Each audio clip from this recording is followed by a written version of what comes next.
to your Education Hub.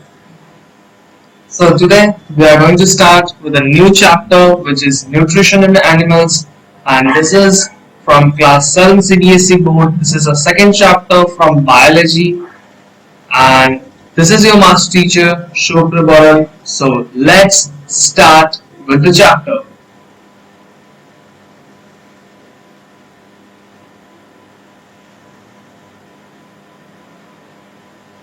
So if you have ever downloaded our Telegram app from Play Store or iOS, then join our Telegram channel.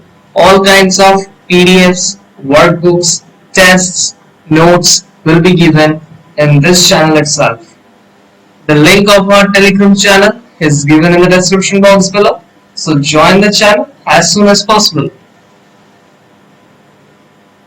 So let's start with the chapter. So what is nutrition in animals? So the energy by which the animals move, the energy by which the animals tries to find its food by hunting for its prey or to find the green plants as food. So that is basically the nutrition in animals.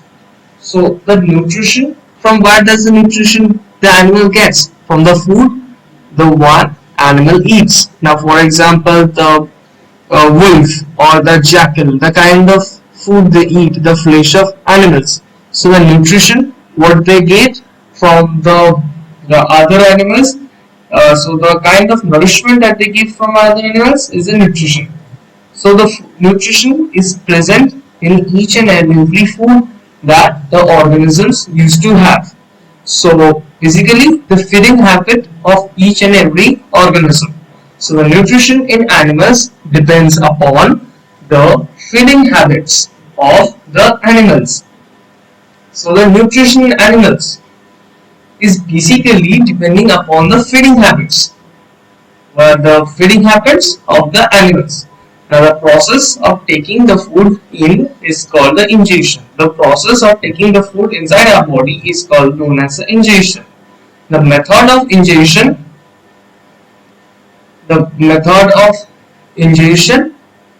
is different in different animals. Now different animals has the tendency to have different modes of ingestion. Now for example, the bees and birds like hummingbirds, which are the smallest bird in this biosphere. So they used to suck the nectar from the flowers, and python, which is a kind of snake, they used to swallow its prey, and cattle feed on and grass. So what python used to have as a nutrition? So python used to swallow the prey, which is as a cattle, and the cattle used to feed the grass. So this is different feeding habits of animals are the results of evolution. So the different kinds of eating habits of the each and every organism are the kinds of evolution inside the organism. So among the terrestrial animals, the earliest form were the large amphibians that ate fish. So among all the terrestrial animals, so basically terrestrial means the land animals. So all the land animals, the earliest forms were the large amphibians. So what are amphibians? The organisms that can live both on land, both in water. So those organisms used to eat fish. But while amphibians like frogs feed on the small fish, and insects and the reptiles began to feed on the other animals and plants. While amphibians, now frogs are kind of amphibian, so they used to eat small fishes as well as insects, and the reptiles began feeding on other animals and plants. So this is the total concept of the nutrition in plant, and these all are the images so of the various animals. So hope you have understood the different nutritions, and so different what is nutrition and how different animals, with having some examples we have taken like bees, hummingbirds, python, frog. We have taken these examples. So hope you have understood what is nutrition in animals. So let's move to the next slide. So the various ways of taking food. So the different kinds of ways in which the animals used to take food.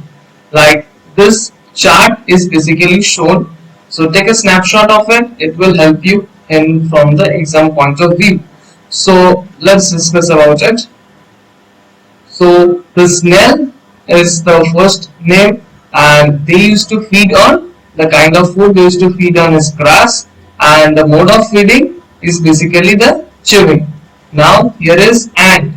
Now how ant used to feed on food like insects, and they used to feed by mode of feeding is by scraping.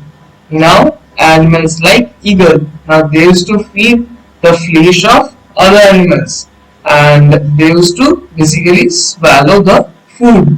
Now hummingbird, how hummingbird used to means the kind of food the hummingbird used to have, they used to have the food like nectar of the flower, and they basically used to suck the or nectar means suck the nectar from the flower, and then lice. So they used the kind of food they used to have is blood, and they used to suck the blood from the host organism.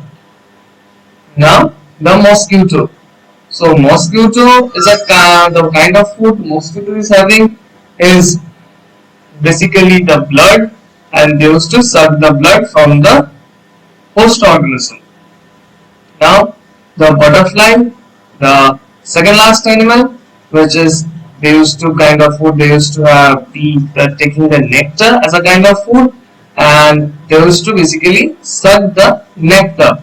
And this is the last animal, which is the housefly. They used to kind of food they used to have is the decaying organic matter, and they used to mode of feeding is just to breathing. Now this breathing is a new word. So what is breathing? So breathing is a type of having the food like the housefly is a kind of insect. They cannot swallow. This is so small insect basically they cannot swallow.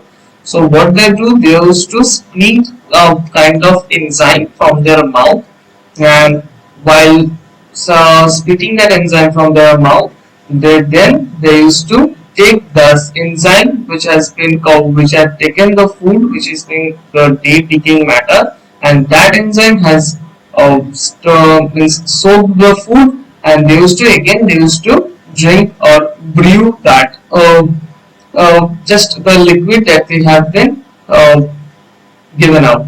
So this is how the housefly used to feed their food.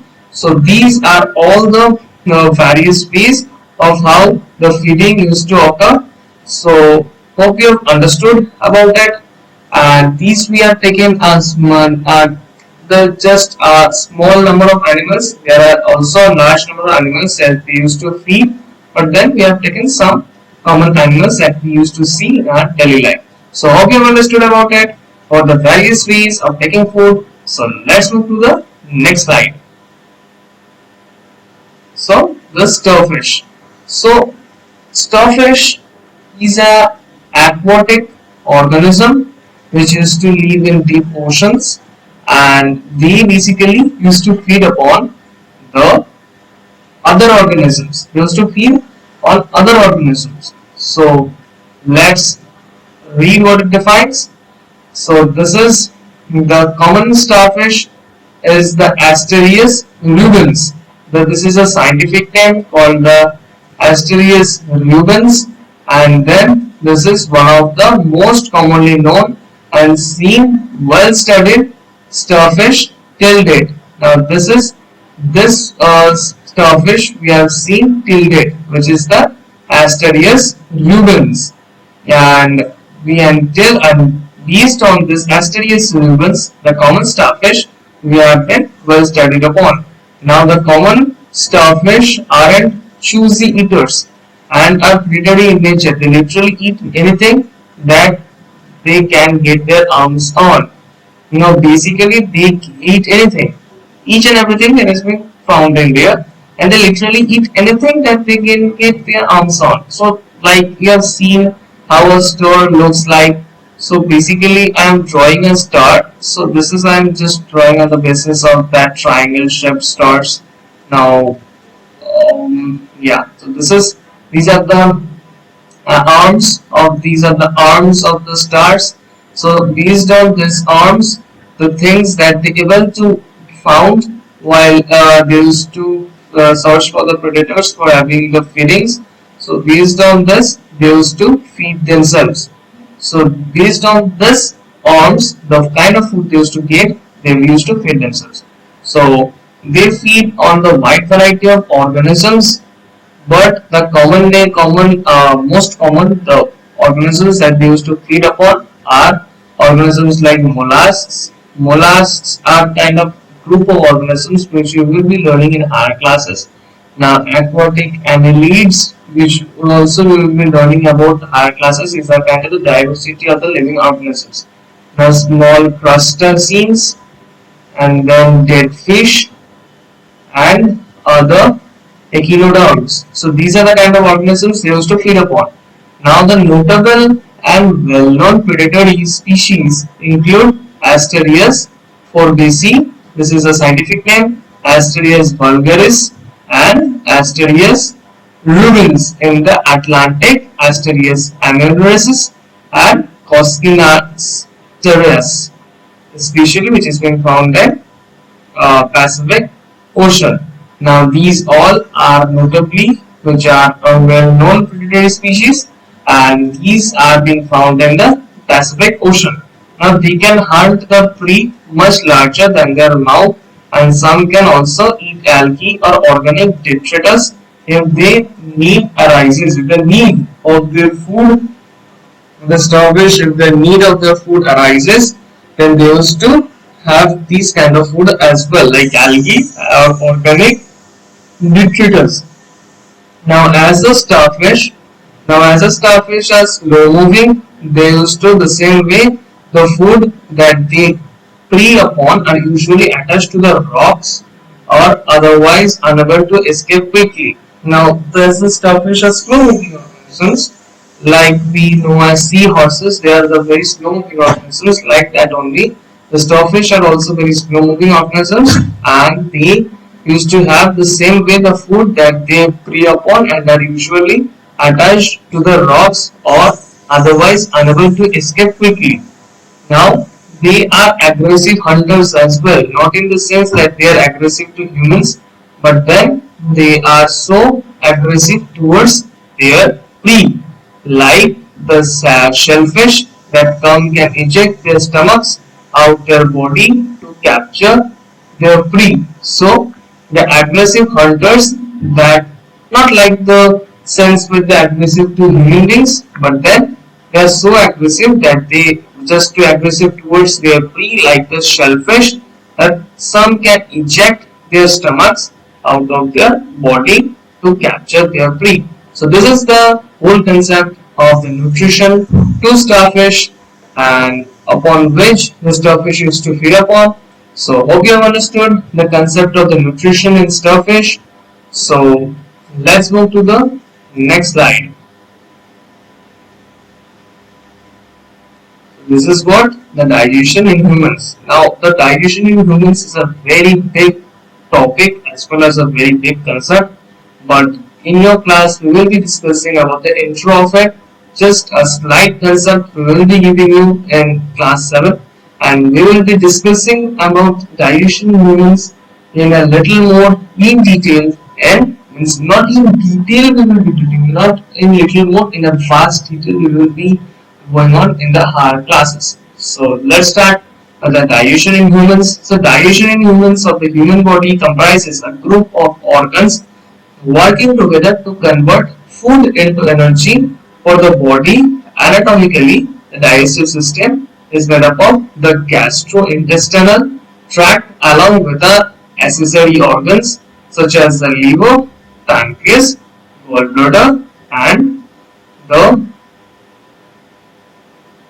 so what they are going to found, that they will to found the liver, they are going to found the liver, pancreas, and gallbladder. and the hollow organs that make up the gastrointestinal tract, which is the GI tract, is also known as, include the mouth, stomach, esophagus, small intestine, large intestine that contains the rectum and anus. So this is the first point we are able to understand, that basically we have discussed with the anatomically structures, the basic structures of the anatomy of our digestive system. So the digestive system of the human beings comprises of a number of organs or a group of organs. Now they are basically working together to convert the food into energy for which our body to work. Now the food which is being converted or to be getting metabolizes, and so these are done by some specific accessory organs. Like one we have as one liver, the next one we have as pancreas, now the other one is gallbladder, and then we have the gastrointestinal tract, and including the mouth, stomach, esophagus, small intestine, large intestine that contains the rectum and anus. So these are the places where are the food which are not getting digested. These are the places from where the food is getting moved out from our body. So the human digestive system and the nutrition involve the intake of food by an organism and its utilization of for energy. The human digestive system and nutrition is basically involving with the intake of food, like ingesting of food inside us, and then for the utilization, different kinds of chemical processes turns the food, nurtures the food, and converts it into energy, which is helping the humans, and the humans are basically utilizing those energy. Now then we have the now this is a vital process which helps in living beings to obtain their energy and from various sources, and the food that which we eat undergoes much processing before the nutrients present in them are utilized to generate the energy.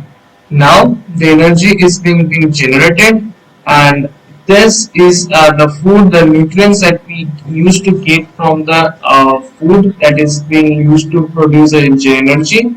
From those nutrients only we generate energy. This processing is known as digestion. This total processing of conversion the nutrients present in the food to the generating energy.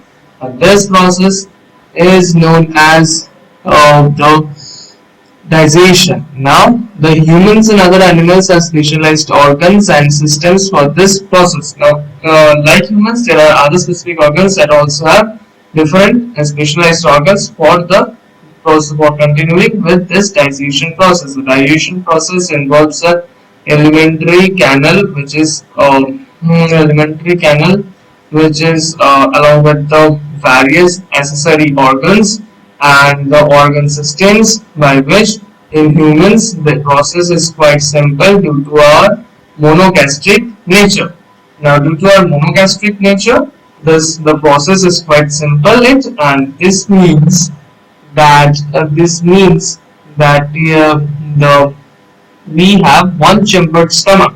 Now this means that we have one chambered stomach, and then unlike other animals such as cows, which have four chambered stomach. So this is a very important thing, which is basically for animals like cows. So they are having four chambered stomach. So we will be discussing about cows as well in the later part of the chapter, how they are having the four chambered stomach and what are the each important vital role play of these four chambered stomach. So hope you have understood the digestion in human beings, and we will be discussing about the parts or stages by which the food is to pass through for the digestion process. So hope you have understood. So let's move to the next slide. So this is the basic structure of the digestive system in human beings. So this is the salivary glands. From here the saliva is to come up and our teeth is to crush the food. Now this food is moves through the esophagus and the food pipe. Now this is to pass on through the stomach, and then enter this is the red part which is called a liver. Then within it is a gallbladder. Then this one is a pancreatic gland. Now this one is a duodenum. and this is a large intestine, and this is the small intestine where basically the food, digested food is getting absorbed, and the large intestine is to look after that the excess food or the undigested food which has been sent from the small intestine to large intestine, that those foods, some digestive things are there or not there, the presence of the digestive foods are there or not there. Then if there is no presence of the digestive foods, then that food is deliberately sent to anus, and which is being the food is being deliberately left out from the body. So this is the structure of the digestive system. So let's start with the esophagus or the food pipe. So the mouth and the buccal cavity. So starting with the mouth and buccal cavity, and we will be discussing about each and every part of the digestive tract. So this is the first, that is mouth and buccal cavity. So mouth also called as the oral cavity as well. So including teeth, tongue, salivary glands, tonsils, back of the throat, and epiglottis. The mouth is an important part as it helpful for speech and communication, eating, digestion, and can also be used for breathing. Now mouth is called as also called as oral cavity as well, including the teeth, tongue, salivary glands, tonsils, back of the throat, and the epiglottis. Now, the mouth is an important part which is also very much helpful when we speak, when we communicate with each other, when we eat and digest, and then when we breathe as well. We can breathe through our mouth as well, but it's not a good manner, but it's not a good system, not a manner. It's not a kind of manner, but then it's not a good system for breathing through our mouth there, because nose has been specially made given by nature to us to breathe, because through if we is breathe through our nose, different kinds of nozzle passage and then nostrils are present within it, for which if there is dirt and dust is being going inside our body, it would be purified by the hairs which is being present in our nose. But then if we are breathing through the mouth, hence the purification of air, it's a simple purification will not be occurring, for which it will cause danger in our if the air moves deeper in our body. Nonetheless, the buccal cavity or the oral cavity is the beginning of the alimentary canal which leads to the pharynx, the esophagus, and it is separated by palate and functions as an entrance to the digestive system and is composed of teeth, tongue, and palate.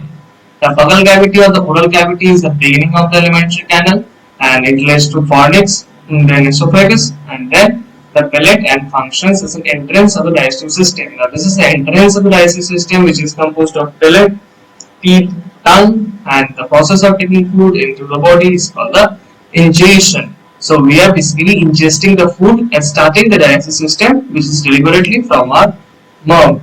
So hope you have understood the mouth and the buccal cavity, the importance of mouth and buccal cavity, and what kind of role play done by mouth and buccal cavity in the digestive system. So this is the basic diagram of the mouth and buccal cavity. So let's move to the next slide. Hope you have been taking all the screenshots of it. These are very much important from an exam point of view, and the parts of the digestive system which we will be discussing in this lecture itself. So take the snapshots of each and every slide. It will be very much important for your exam point of view. So this is a part within the mouth and buccal cavity, which is milk teeth, the basically part of teeth. So let's discuss and start with milk teeth. So what is milk teeth? Now the baby is usually born with no visible teeth in their mouth. Now when a newborn baby has born, that baby doesn't have any kind of teeth in her mouth. However, in a newborn baby, there are 20 fully formed milk teeth. Now, as gradually it starts its years from 6 to 10 years, then as primary or milk teeth starts to grow underneath the gums. These teeth loosen and falls at the age of as 6 to 10 only it falls, but then the teeth grows between from the newborn till 10. Within that the teeth used to grow up, and then from 6 to 10 only it falls down. It takes a time. After 6 to 10 also 1 or 2 years it takes time, and after that it starts falling. Now these 20 teeth include 4 central incisors or front teeth for cutting and biting, two per jaw, two incisor teeth at the upper jaw, and two incisor teeth at the lower jaw, and four lateral incisors, two per jaw, two at the upper jaw, two at the lower jaw. Now four canines. Now two at the upper jaw, two at the lower jaw. Now then the four first molar teeth or back teeth for grinding and chewing. Now there are four molar teeth, two upper jaw, two lower jaw, and they helps in basically they used to grind or chew the food. Basically, they used to crush the food and grind it. Now there are four second molar teeth which used to grow later, but then they also used to fall down. Like four molar teeth, that two in upper jaw, two in lower jaw. So this is a description of milk teeth. Hope you have understood the clear description of milk teeth. So let's go to the permanent teeth. So this is what permanent teeth. The adult teeth that replace the milk teeth begin to appear at around 6 to 8 years and usually form a complete set by the age of 18 to 20 years, and that is known as a permanent teeth. Now the components which have been consisting within the permanent teeth, there are 32 teeth which is been consisting of permanent teeth. So beforehand we have seen it was 20 teeth, now we are seeing that it is 32, so the increasing of the number of teeth. Now four central incisors of the front teeth, now two per jaw, two in the upper jaw, two in the lower jaw, four central incisors, now four lateral incisors as well, two in the upper jaw, two in the lower jaw, now four canines, so two in the upper jaw, two in the lower jaw.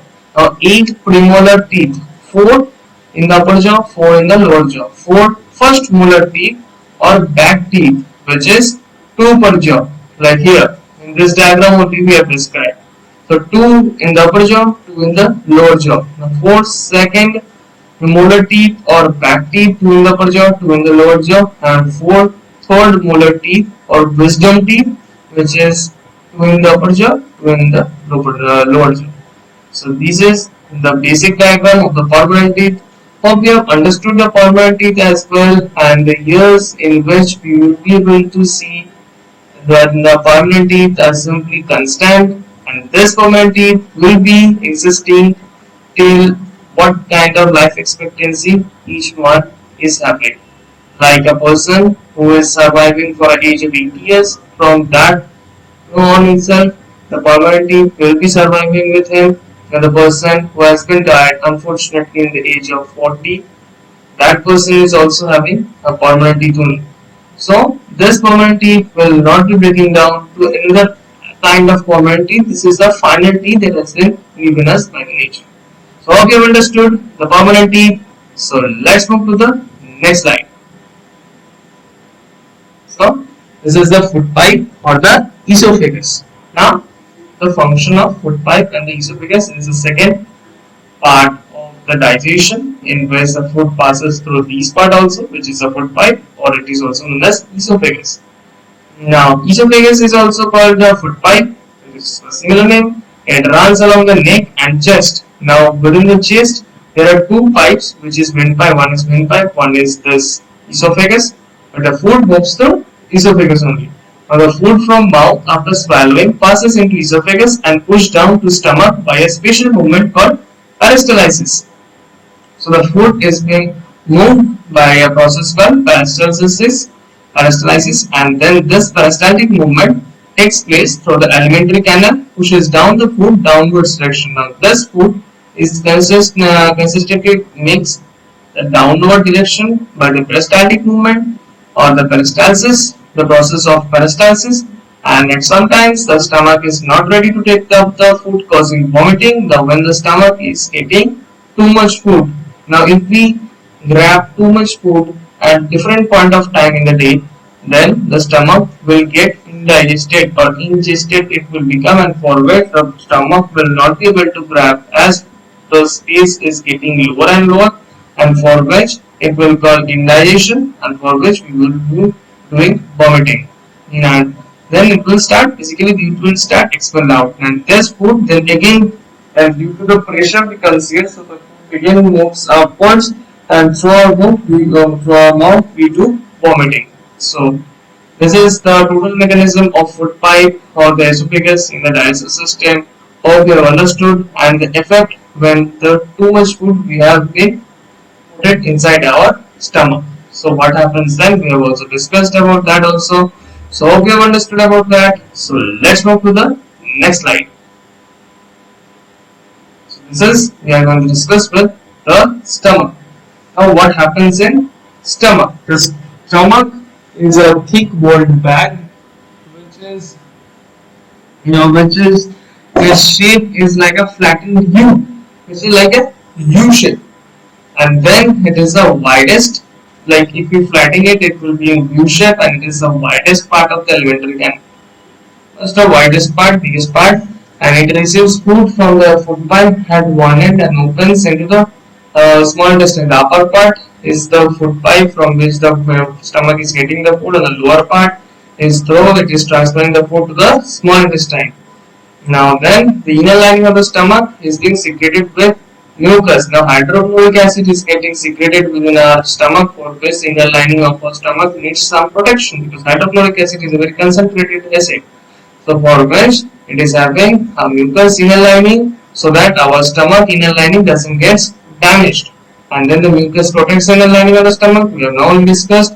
And then what the hydrochloric acid do? They used to kill any kind of germs, which is germs or bacteria which is present in the food, and then it used to mix it with the digestive juices which is also being secreted, and then the proteins in this stomach is being broken down into simpler substances, and this food is then being sent to the small intestine.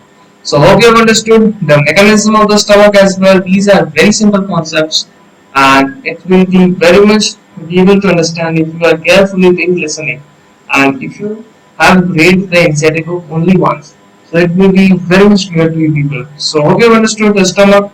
So let's go to the next slide. So this is the small intestine, the next part from where the food in the stomach goes to. So small intestine is the longest part of the alimentary canal, which is highly coiled with about 7.5 meters. The inner lining, this inner lining, which is a yellowish part, is the small intestine.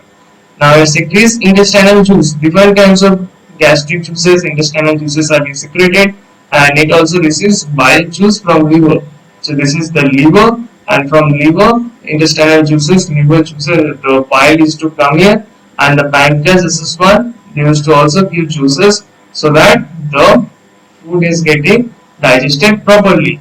Now then, basically the function of the small intestine is the intestinal juice secreted by small intestine completes the digestion of carbohydrates, proteins and fats present in food, mainly in lower part of the small intestine. So the intestinal juice which is being carried on from the pancreas, the bile juice which is being carried on from the liver, all this used to comes to small intestine. Now the nutrients like carbohydrates, proteins, fats which is being present in our food gets broken down into simpler substances, and which is being absorbed within this small intestine only to different or various parts of our body or various cellular parts of our body, and this is the lower part of the small intestine.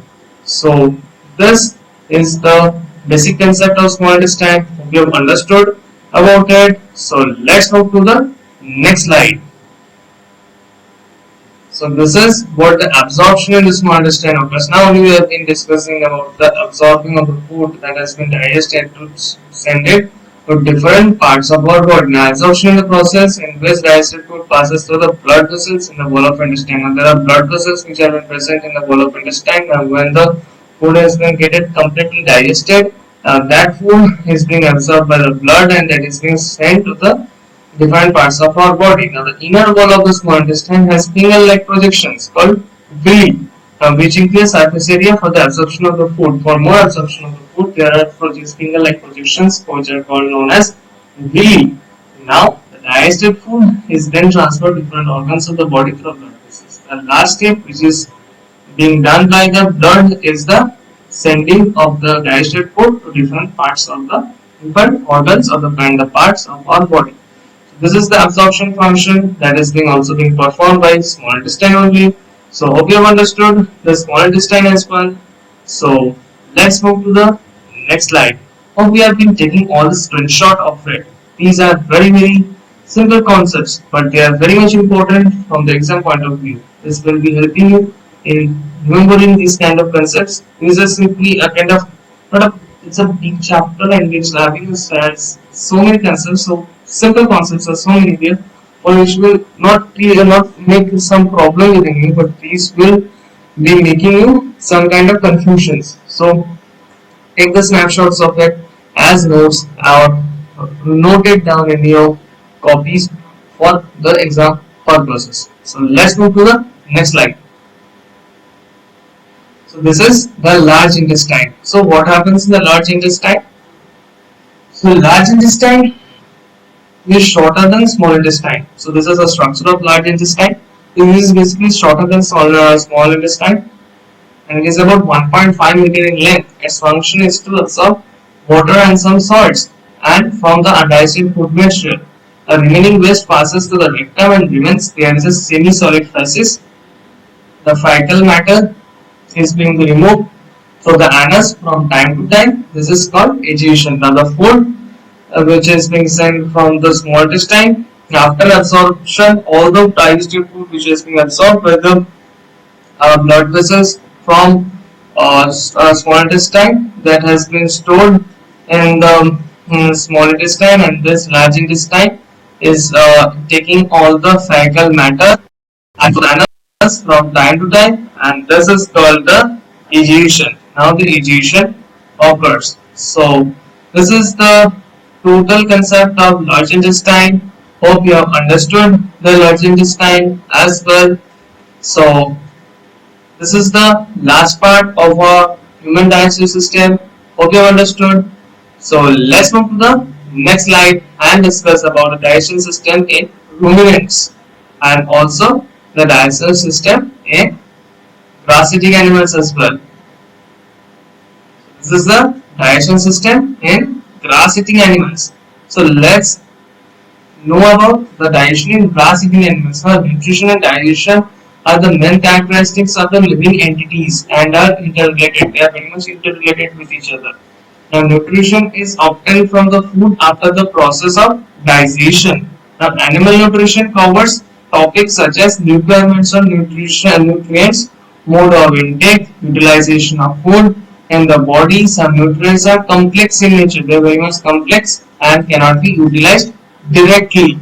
So they require to be broken down. Now the broken down of the food is also being required so that they are being formed into simpler substances, and from which it is to be utilized for different kinds of purposes. Now this total process is known as digestion. Now food is consumed differently by different entities. Now here entities means different organisms. Now hummingbirds and bees are basically the organisms that suck the nectar from plants. Then snakes follow their breed, and fish to feed on the protein food particles, etc. And then digestion is carried out by the digestive system consisting of distinct organs. Now these is the grass-eating animals we have been said, but then this we have been just summarized till now what we have been studying.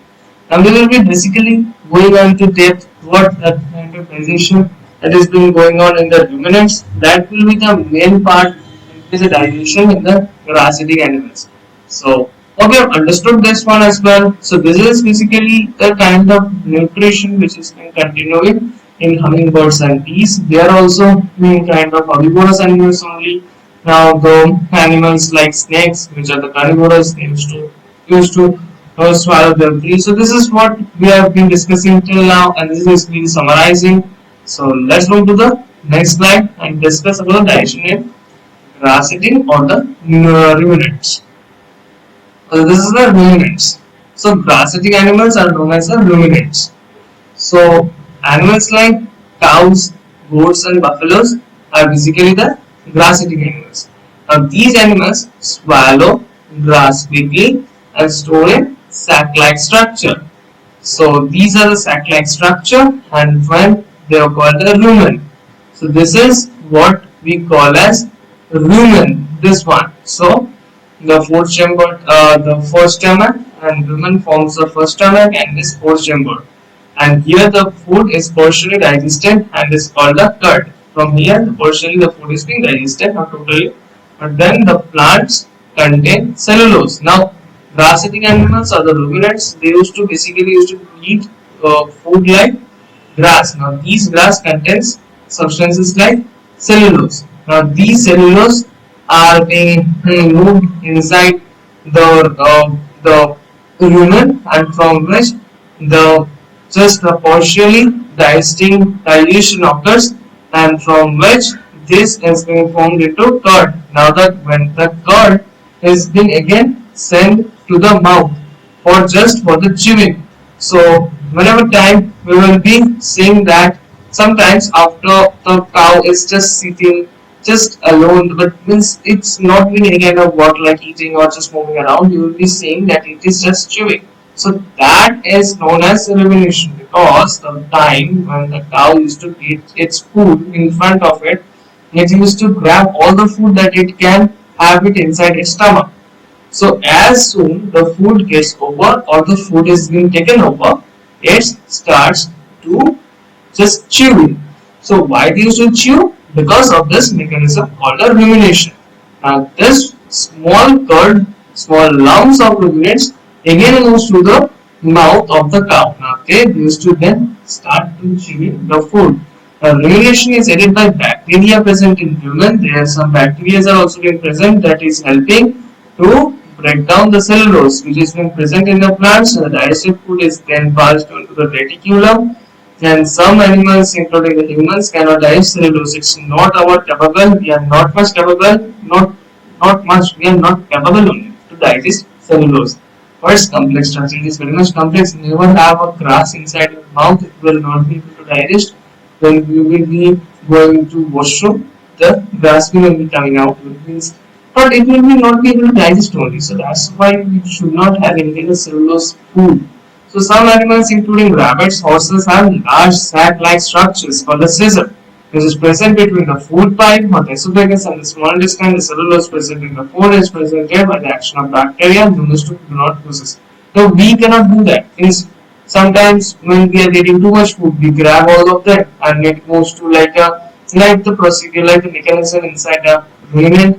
But then that doesn't happen to us. We have only one chamber stomach, one chamber digestive system for which the total process goes inside us. We do not need to do again after a period of time. So this all process is only for the ruminants, organisms like cows, organisms like rabbits, organisms like horses.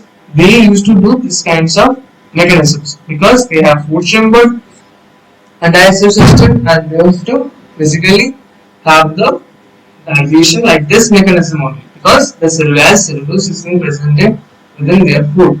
This is the mechanism of digestion in ruminants. Hope you have understood about it. So let's move to the next slide.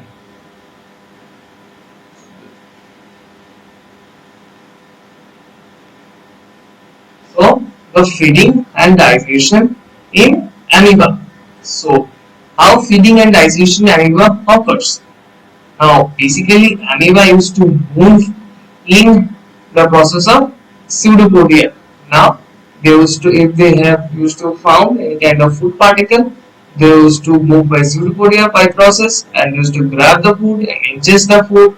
Then the process of digestion occurs inside their body itself in the amoeba, and then they used to absorb the nutrients from the food, and this absorbed food is getting assimilated to different parts of their body, and then the vacuole presenting inside the amoeba is just giving out digested undigested food. This is a total process of amoeba only. We have not discussed in the definitions that has been written, is just written on the slide. But then, for your understanding, we're just repeating once again. But not just not just dealing with the definitions, instead of processes. But then, for your understanding, let's do that also. So amoeba is a microscopic single cell organism found in the pond water. So they have been found in the pond water, which is a cell membrane under round, dense nucleus and many bubble-like vacuoles. Now the shape of the amoeba is very much variable. Now it has tiny finger-like projections called the pseudopodia or the false feet for the movement and capture of food. It eats tiny organisms by spreading out its pseudopodia around its food particle and then engulfing it. The food gets trapped inside food vacuole into which the juices are secreted and convert them into simpler substances. Digested food is then absorbed, which is required for growth and maintenance and multiplication. The undigested food is then expelled out by vacuole. So there is the total process. Now only I have said by showing you people by the diagram. So hope you have understood the feeding and digestion that occurs in amoeba. So take the snapshots. I hope you have been taking all the snapshots till now that we have discussed. So let's move to the next slide. So thank you for watching this video. Hope all your concepts are crystal clear from this chapter. If you have any doubts after seeing the recording of this video or reading the entire book, mention it in the comment section below. We will reply, and then like the video uh, and then subscribe the channel. This will gives us much motivation to prepare more conceptual videos for you people, and hit the bell icon to get regular updates, and share the video as much as you can to share the video with those people who are basically demanding to study. The economic conditions have not been much better due to this lockdown, this because of this crisis COVID-19. So share with this video with them. This will not basically benefit me. This will not basically benefit you as well. But then this will benefit those who are in need to study. So try to share this video with them. So hope you have done watch this video. Hope your concepts are very much clear. So let's now just to take a bye, and thank you for watching this video, and wait until the next video comes up. Till then, practice and have a great day.